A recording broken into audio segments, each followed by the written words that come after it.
ఈ సృష్టిలో మీకు ఎవరంటే ఎక్కువ ఇష్టమో చెప్పమని నంది ఓసారి శివుణ్ణి అడిగాడు.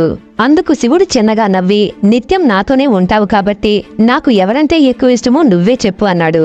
నంది బాగా ఆలోచించి, మీలో సగభాగాన్ని ఇచ్చాడు కాబట్టి పార్వతీదేవి అంటే మీకు చాలా ఇష్టమని నంది చెప్పాడు. కానీ శివుడు కాదన్నాడు. ప్రథమ పూజని గణాధిపత్యాన్ని వినాయకుడికిచ్చాడు కాబట్టి గణపతి అంటే మీకు ఎక్కువ ఇష్టమని నంది చెప్పాడు. కానీ శివుడు కాదన్నాడు. కార్తికేయుడు జ్ఞానగురువు కాబట్టి మీకు కుమారస్వామి అంటే చాలా ఇష్టమని నంది చెప్పాడు. కానీ శివుడు కాదన్నాడు.